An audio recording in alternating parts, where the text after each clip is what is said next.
마가복음 8장 11절부터 21절 말씀, 예수와의 갈등이 심화되다라는 제목을 가지고 같이 하나님의 말씀 나누도록 하겠습니다. 마가복음을 이해하는데 중요한 요소 중 하나는 갈릴리 바다입니다. 마가복음 1장 16절을 보면 예수께서는 갈릴리 바닷가를 지나가시다가 바다에서 그물을 던지는 베드로와 안드레를 부르십니다. 그때 등장하는 갈릴리 바다는 제자들의 삶의 터전을 말합니다. 갈릴리 바다에서 제자들은 물고기를 잡아 파는 것으로써 자신들의 의식주를 해결했습니다. 제자들에게 있어서 갈릴리 바다는 삶의 전부라고 할 수 있습니다. 먹고 사는 문제가 갈릴리 바다에서 해결이 되고 태어나고 자란 것도 모두 갈릴리 바다와 연관이 있습니다. 지리적 관점에서 살펴봐도 갈릴리 바다는 이스라엘 땅에 사는 모든 사람들과 깊은 연관이 있습니다.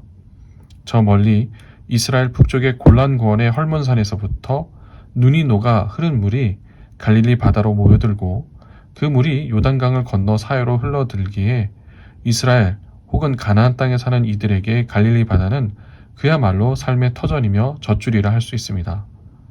또 한편으로는 갈릴리 바다와 요단강을 사이에 두고 유대인과 이방인이 나뉘어지기도 합니다.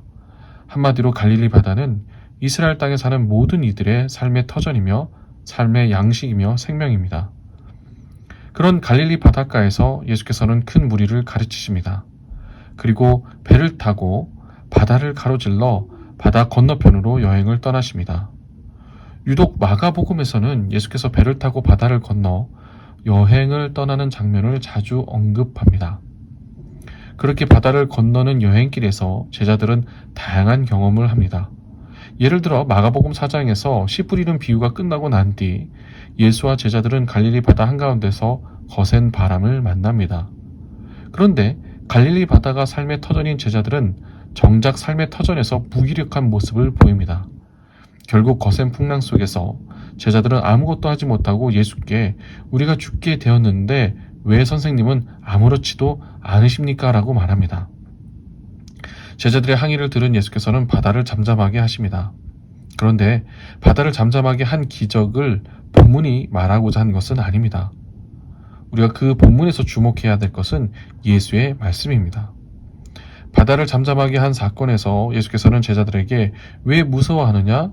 아직도 믿음이 없느냐라고 제자들에게 묻습니다. 이뿐이 아닙니다. 마가복음 6장의 5,000명을 먹이신 사건의 시작과 끝에는 예수와 제자들이 배를 타고 오고 가는 것으로 시작과 끝이 이어집니다. 뒤이어 물 위를 걸으시는 기적 전에도 제자들은 배를 타고 바다 건너편으로 건너갑니다. 마가복음의 상당수 이야기들이 바닷가 혹은 바다 이쪽과 저쪽을 건너가다가 펼쳐집니다. 정리하면 예수와 제자들이 바다 이편과 저편으로 옮겨 다니는 것은 단순한 이동을 이야기하는 것이 아니라 삶의 터전인 갈릴리 바다를 중심으로 형성된 자기관념을 예수께서 왔다 갔다 하시면서 깨뜨리시고 다시 세우는 내용이 예수와 제자들의 배를 타고 건너편으로 왔다 갔다 하는 내용입니다. 따라서 바다를 건널 때마다 우리는 예수의 의도와 제자들의 반응을 살펴봐야 합니다.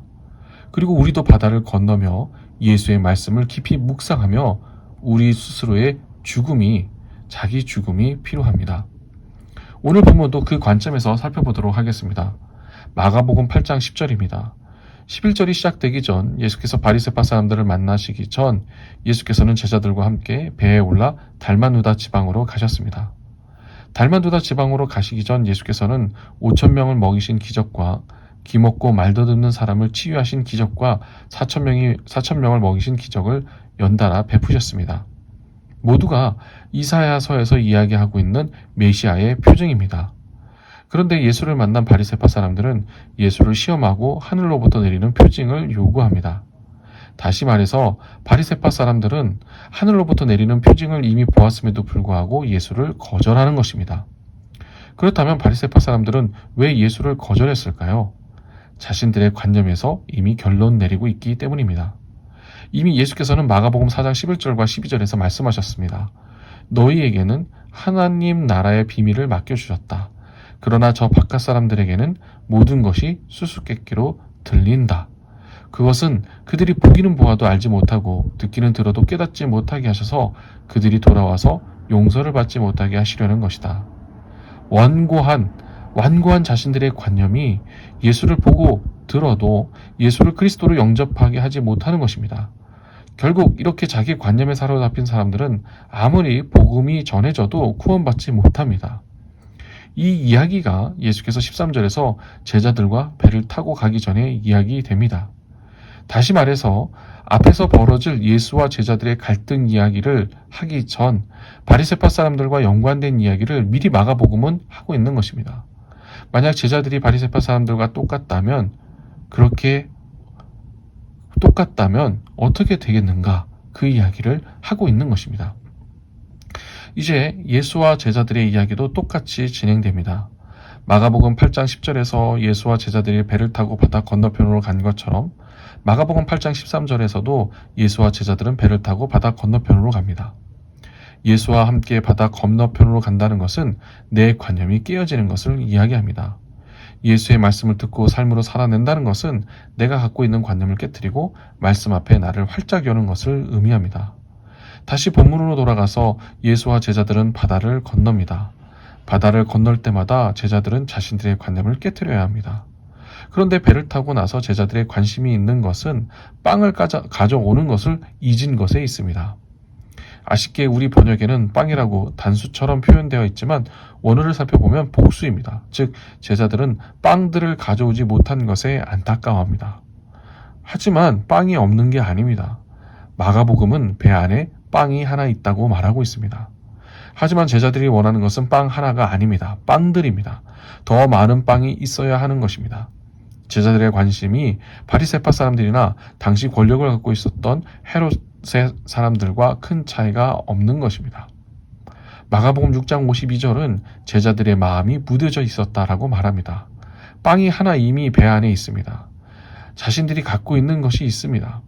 수천 명의 사람들이 먹을 때에도 빵은 그리 많이 필요하지 않았습니다. 단지 몇 개의 빵을 가지고 예수께서 축사하시고 사람들을 먹이셨습니다. 그러므로 배 안에 빵은 하나면 충분합니다. 하지만 제자들은 빵들을 가져오지 못한 것에 안타까워합니다. 예수께서는 제자들의 마음을 아셨습니다. 그래서 제자들에게 바리새파 사람들과 헤롯 사람들처럼 생각하지 말라고 말씀하셨습니다. 마음을 열라는 예수의 말씀입니다. 자기 관념 가운데 머물러 있지 말라는 것입니다. 16절입니다. 제자들은 수군거립니다. 수군거림은 미완료 동사를 사용했습니다. 즉 이례적인 수군거림이 아니라는 것입니다. 계속해서 수군거립니다. 예수께서 말씀하셨지만 멈추지 않습니다. 그 수군거림은 심지어 예수의 말씀을 왜곡해버립니다. 제자들이 뭐라고 말하고 있습니까? 우리에게 빵이 없어서 그러시는가 보다. 예수의 말씀을 다른 말씀으로 왜곡시켜버립니다. 자기들의 마음과 같은 그 등급으로 바꿔버리는 겁니다. 계속 수군거립니다. 분명 예수와 제자들은 지금까지 동거동락하며 예수는 그리스도시다라는 것을 보고 듣고 경험했습니다. 그런데 바로 앞에 바리새파 사람들과 똑같은 모습을 제자들이 보이고 있는 것입니다. 마가복음 4장 11절에서 이야기하고 있는 것처럼 저 바깥 사람들이 되어버렸습니다. 심지어 예수를 자신들과 같은 관념으로 끌어갖고 내려옵니다. 예수를 보고 빵이 없어서 그러시는가 보다. 제자들의 이런 모습은 바리새파 사람들, 헤롯 사람들과 똑같습니다. 유대인들을 먹이시고 이방 사람들을 먹이시고 이방 여인의 딸을 고쳐주시고 귀가 들리지 않고 말을 더듬는 이가 평생 동안 답답해하던 것을 풀어주신 예수 그리스도이십니다. 남자와 여자, 유대인과 이방인 그 어느 누구도 하나님 나라에서 차별받지 않고 모두 다 하나님의 어린 양이기에 생명의 빵이신 예수께서 그들을 먹이시고 살리시고 하는데 제자들은 도무지 변하지 않고 꿈쩍도 하지 않는 것입니다. 오히려 예수와의 갈등이 일어납니다. 끝도 없는 수군거림이 이어집니다.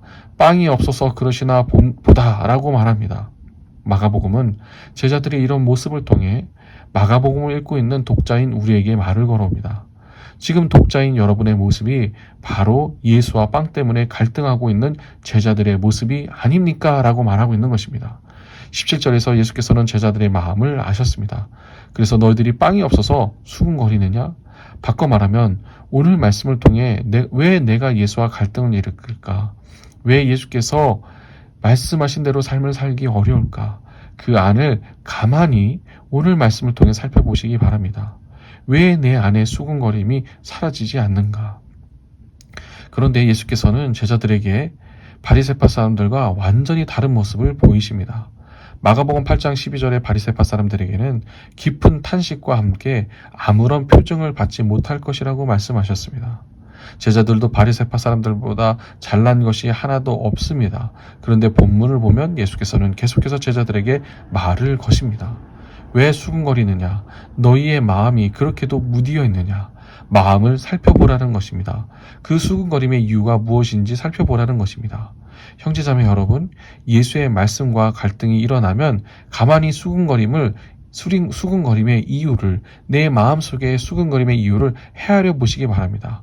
마음을 살펴보시기 바랍니다. 하나씩 걷어내 보시기 바랍니다. 이게 예수께 집중하는 것입니다. 오늘날 그리스도인들은 이것을 하지 않습니다. 단지 수군거리기만 합니다. 결국 자기 자신을 깊이 들여다보지 않으면 예수와 더 깊은 교제로 나아갈 수 없습니다. 이제 예수께서는 기억하라고 말씀하십니다. 형제 자매 여러분, 지금까지 살아온 삶을 생각해 보시기 바랍니다. 하나님과 갈등 없는 사람은 단 한 사람도 없습니다. 죽을 때까지 우리는 계속해서 말씀과 갈등할 것입니다. 그런데 그 갈등이 나쁜 갈등이 아닙니다. 두려워하지 마시기 바랍니다. 아무 생각도 하지 않는 것이, 아무런 갈등도 없는 것이 건강하지 않은 것입니다. 본문의 제자들은 여전히 불안정합니다. 본문의 독자인 우리도 불안정합니다. 하지만 예수는 그런 제자들을 버리시지 않으십니다. 바리새파 사람들과 달리 대하십니다. 예수께서는 제자들에게 계속해서 묻고 계십니다. 깨닫지 못하느냐? 무디어 있느냐? 기억하지 못하느냐? 말씀을 마무리하겠습니다. 오늘 본문은 예수와 제자들이 갈등이 점점 고조됩니다. 제자들은 예수 앞에서 수군거리며 심지어 자신들의 불안과 두려움을 예수께 덮어 씌우려 합니다. 마가복음은 그게 제자들이고 독자인 우리라고 말합니다. 그리고 우리로 하여금 생각하고 기억하라고 말합니다. 말씀 앞에 갈등해서 결코 우리는 자유하지 못합니다. 하지만 지난날 에베네셀의 하나님을 기억할 때 우리는 말씀 앞에서 어제보다 조금 더 나은 그리스도인이 될 수 있습니다. 말씀을 마치겠습니다.